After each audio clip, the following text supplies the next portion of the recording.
Hi ನನ್ನ ಮಿತ್ರರೇ, ನಿಮ್ಮೆಲ್ಲರಿಗೂ ನನ್ನ ನಿರ್ಮಲಾ ಚಾರಿಟೇಬಲ್ ಟ್ರಸ್ಟ್ ಕಡೆಯಿಂದ ನಿಮಗೆ ನನ್ನ ಧನ್ಯವಾದಗಳನ್ನ ತಿಳಿಸ್ತೀನಿ. ನನ್ನ ಚಾನಲ್ನ ನೀವು ಬಹಳಷ್ಟು ದಿನದಿಂದ ನೋಡ್ತಾ ಇದ್ದೀರಾ. ನಿಮ್ಮ ಎಲ್ಲ ಲೈಕ್ ಕಮೆಂಟ್ಗಳಿಗೋಸ್ಕರ ನಿಮಗೆ ನನ್ನ ಧನ್ಯವಾದಗಳನ್ನ ತಿಳಿಸ್ತೀನಿ. ನನ್ನ ಒಂದು ಚಾನಲ್ನ ನೀವು ಬೇರೆಯವ್ರಿಗೂ ಕೂಡ ಶೇರ್ ಮಾಡೋದ್ರಿಂದ ತುಂಬ ಅನುಕೂಲ ಆಗುತ್ತೆ. ನಾನು ಕೆಲವು ಹಳ್ಳಿಗಳಿಗೆ ಹೋಗ್ತಾ ಇರ್ತೀನಿ. ಇವತ್ತು ಒಬ್ಬರು ಬರ್ಡೇ ಇತ್ತು, ಹಾಗಾಗಿ ಒಬ್ಬರು ಸ್ಪಾನ್ಸರ್ ಮಾಡಿದರು. ಇವತ್ತು ಆ ಕಾರ್ಯಕ್ರಮನ ಎಲ್ಲ ಒಂದು 50 ಮಕ್ಕಳಿಗೆ ಊಟ ಕೊಟ್ಟಿದ್ದರು. ಅದನ್ನು ಎಲ್ಲ ಹಂಚ್ಬಿಟ್ಟು ನಾನು ಬಂದಿದ್ದೀನಿ. ಹಾಗಾಗಿ ಕೆಲವು ಹಳ್ಳಿಗಳನ್ನ ಒಂದು 3-4 ಹಳ್ಳಿಗಳು ಆ ಒಂದು ಚಿಕ್ಕ ಮಕ್ಕಳ ಮಧ್ಯದಲ್ಲಿ ಮತ್ತು ತುಂಬ ಅಂತಂದರೆ ತುಂಬ ಕಡು ಬಡವರು, ಅವರಿಗೆ ಒಂದು ಹೊತ್ತು ಆಹಾರ ಕೂಡ ಇರೋದಿಲ್ಲ, ಅಂಥ ಜನರ ಮಧ್ಯದಲ್ಲಿ ನಾನು ಸೇವೆ ಮಾಡ್ತಾಯಿದ್ದೀನಿ. ಮತ್ತು ಅವರಿಗೆ ಒಂದು ಹೊತ್ತಿನ ಆಹಾರ ಕಾರ್ಯಕ್ರಮದಲ್ಲಿ ತುಂಬ ಸಂತೋಷ ಅಂತ ಅನ್ನಿಸ್ತಾ ಇದೆ. ನೀವು ನನ್ನ ಯೂಟ್ಯೂಬ್ ಚಾನಲ್ನ ನಿರ್ಮಲಾ ಚಾರಿಟೇಬಲ್ ಟ್ರಸ್ಟ್ ಅಂತೇಳಿ ನೀವು ನೋಡ್ಬೋದು. ಅದರಲ್ಲಿ ನನ್ನ ಎಲ್ಲ ಕಾರ್ಯಕ್ರಮಗಳನ್ನ ನೀವು ವೀಕ್ಷಣೆ ಮಾಡಿ ಸಬ್ಸ್ಕ್ರೈಬ್ ಮಾಡಿ. ಮುಖ್ಯವಾಗಿ ಅಷ್ಟು ಮಾತ್ರವಲ್ಲದೆ ನೀವು ಲೈಕು ಕಮೆಂಟು ಕೊಡೋದ್ರಿಂದ ನಿಮ್ಮ ಪ್ರೀತಿ, ಇದುವರೆಗೂ ನನ್ನ ಮೇಲೆ ನಿಮ್ಮ ಅಚ್ಚುಮೆಚ್ಚಿನ ಒಂದು ಅಭಿಮಾನ ನನ್ನ ಮೇಲೆ ಇದೆ ಅಂತ ನಾನು ನಂಬ್ತಾ ಇದ್ದೀನಿ. ನಿಮಗೆ ಎಲ್ಲರಿಗೂ ನಾನು ತುಂಬ ಧನ್ಯವಾದಗಳನ್ನ ತಿಳಿಸೋದು ತುಂಬ ನನ್ನ ಒಂದು ಹೆಮ್ಮೆಯ ಒಂದು ಅಂಶವಾಗಿದೆ.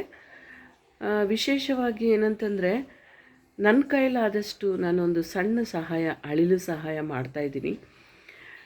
ಎಷ್ಟೋ ಟೈಮ್ನಲ್ಲಿ ನಮ್ಮ ಹತ್ರ 500 ರೂಪಾಯಿ, 1000 ರೂಪಾಯಿ ಅಂತ ಹೇಳಿದ್ರೆ ನಮಗೆ ಲೆಕ್ಕನೇ ಇರೋದಿಲ್ಲ. ಅಂಥದ್ರಲ್ಲಿ ನಮಗಿಂತ ಕೂಲಿ ಅಂದರೆ ಕೂಲಿನೂ ಅಲ್ಲ, ಕಡು ಬಡವರು, ಅವರಿಗೆ ಒಂದು ಟೈಮ್ ಆಹಾರ ಕೂಡ ಇರೋದಿಲ್ಲ. ಅಂಥ ಒಂದು ವಿಲೇಜ್ ಪ್ಲಸ್ ಇನ್ನೊಂದು ಏನಂತಂದರೆ ಗುಡಿಸ್ಲಲ್ಲಿ ನಿವಾಸ ಮಾಡುವಂಥವ್ರು. ಅಂಥವ್ರ ಮಧ್ಯದಲ್ಲಿ ನಾನು ಹೋಗ್ತಾ ಇರ್ತೀನಿ. ವೀಕ್ಲಿ ಒನ್ಸು ಇಲ್ಲ 10 ಡೇಸಿಗೆ ಒಂದ್ಸರಿ ನಾನು ಹೋಗ್ತಾ ಇರ್ತೀನಿ. ಈಗ ಸುಧಾ ಕಾಲನಿಯಲ್ಲಿ ಕೂಡ ನಾನು ಸ್ವಲ್ಪ ಒಂದು ರೂಮ್ನ, ಅಂದರೆ ಒಂದು ಟ್ರಸ್ಟಿಗೋಸ್ಕರ ಒಂದು ಹಾಲ್ ರೆಡಿ ಮಾಡ್ತಾಯಿದ್ದೀನಿ. ಮತ್ತು ಇನ್ನೊಂದೇನಂತಂದರೆ, ಮಳೆ ಬರ್ತಾ ಇರೋದ್ರಿಂದ ಸ್ವಲ್ಪ ಕಾರ್ಯಕ್ರಮಗಳೆಲ್ಲ ಭಾಳ ಸ್ಲೋ ಆಗಿ ನಡೀತಾ ಇದೆ. ಕೆಲಸಗಾರರು ಕೂಡ ಸಿಗೋದು ತುಂಬ ಕಷ್ಟ. ಹಾಗಾಗಿ ನಾನು ಅಲ್ಲಿ ಕೂಡ ನಾನು ಆ ಏರಿಯಾದಲ್ಲಿ ಕೂಡ ನಾನು ನನ್ನ ಸೋಷಲ್ ಸರ್ವೀಸು ಆನ್ ಮಾಡಬೇಕಂತ ನಾನು ಕಾಯ್ತಾ ಇದ್ದೀನಿ. ಬಹಳ ಜೋಪಿಡಿ ಇರುವಂಥದ್ದು ಜಾಗ ಅದು. ಇಲ್ಲಿಂದ ಸುಮಾರು ಒಂದು 10 ಕಿಲೋಮೀಟ್ರ್ ಇರುತ್ತೆ. ನಾವು ಆ ಒಂದು ಸುಧಾ ಕಾಲನಿಯಲ್ಲಿ ಕೂಡ ನಮ್ಮ ಈ ಸೇವೆಗಳನ್ನ ಆರಂಭ ಮಾಡಬೇಕು. ಮುಂದಿನ ದಿನಗಳಲ್ಲಿ ನಾನು ಹೆಲ್ತ್ ಕ್ಯಾಂಪ್ ಕೂಡ ಮಾಡಬೇಕಂತ ಇದ್ದೀನಿ.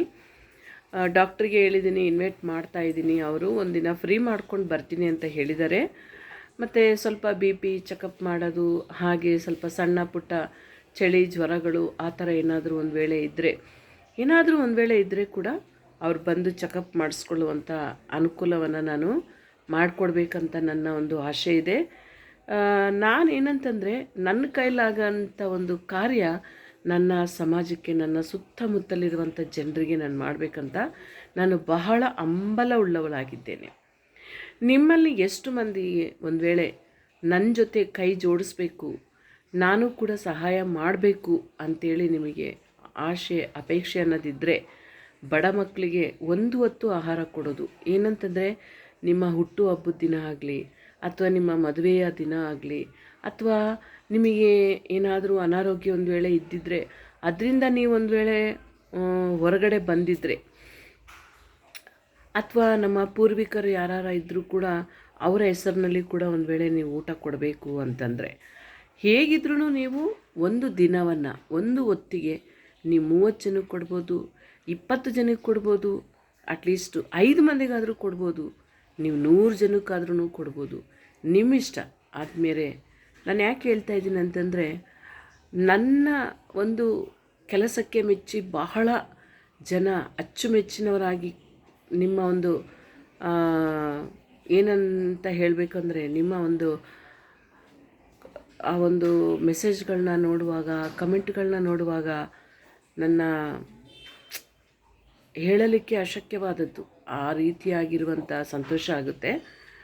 ಆದರೆ ನಾನು ಜನರ ಪ್ರೀತಿ ಇಷ್ಟೊಂದು ಅಚ್ಚುಮೆಚ್ಚು ನನ್ನ ಮೇಲೆ ಇದೆ ಅಂತ ಹೇಳ್ಬಿಟ್ಟು ನನಗೆ ಗೊತ್ತಾಗ್ತಾ ಇದೆ ಮಿತ್ರರೇ. ನೀವು ಯಾವುದೇ ಜಾತಿ ಆಗಲಿ, ಯಾವುದೇ ಜನ ಆಗಲಿ, ನಾನು ಅದನ್ನೆಲ್ಲ ನೋಡ್ತಾ ಇಲ್ಲ. ನನಗೇನಂತಂದರೆ ಒಟ್ಟು ಮಕ್ಕಳು, ಚಿಕ್ಕ ಮಕ್ಕಳು, ಅವರು ಗೌರ್ಮೆಂಟ್ ಸ್ಕೂಲಿಗೂ ಹೋಗ್ತಾರೆ. ನಾವು ಎಲ್ಲ ಗೌರ್ಮೆಂಟ್ ಸ್ಕೂಲಲ್ಲೇ ಓದಿದ್ದು. ಆದರೆ ನಮ್ಮ ಕೈಲಾಗಿದ್ದು ನಮ್ಮ ಹತ್ರ ಇರುತ್ತೆ. ನಮ್ಮ ಹತ್ರ ನಾವು ತಿನ್ನೋದನ್ನೇ ಒಂದು ವಾರಕ್ಕೊಂದು ಸರಿ ನಮ್ಮ ಕೈಲಾದಷ್ಟು ಸಹಾಯ ಮಾಡಬೇಕಂತ ನನ್ನ ಇಚ್ಛೆ. ಒಂದು ವೇಳೆ ನೀವು ನನ್ನ ಚಾನಲ್ನ ಸಬ್ಸ್ಕ್ರೈಬ್ ಮಾಡೋದಾಗಲಿ, ನನ್ನ ಚಾನಲ್ನ ನೀವು ಶೇರ್ ಮಾಡೋದಾಗಲಿ ಮಾಡಿದರೆ, ನೀವು ನನ್ನನ್ನು ಇನ್ನೂ ಈಗ ನನ್ನ ಚಾನಲ್ ಆಗಲೇ 9052 ಸಬ್ಸ್ಕ್ರೈಬರ್ಸ್ ಇದ್ದಾರೆ. ಅದೆಲ್ಲ ನಿಮ್ಮ ಒಂದು ಮೆಚ್ಚುಗೆ. ಆದರೆ ಇನ್ನೂ ಹೆಚ್ಚಿನದಾಗಿ ನನ್ನ ಚಾನಲ್ ಇಂಪ್ರೂವ್ಮೆಂಟ್ ಆಗಬೇಕು ಅಂತಂದರೆ ನೀವೇ ಕಾರಣ. ನೀವು ದಯಮಾಡಿ ನನ್ನ ಚಾನಲ್ನ ಶೇರ್ ಮಾಡಿ, ನಮ್ಮ ಒಂದು ಮಾಡುವಂಥ ಸೇವೆಗಳಿಗೆ ನಿಮ್ಮ ಪ್ರತಿಕ್ರಿಯೆಗಳು ನೀವು ಮಾಡ್ತಾಯಿದ್ದೀರಾ. ಧನ್ಯವಾದಗಳನ್ನ ತಿಳಿಸ್ತಾ ಇದ್ದೀನಿ. ನಮಸ್ಕಾರ.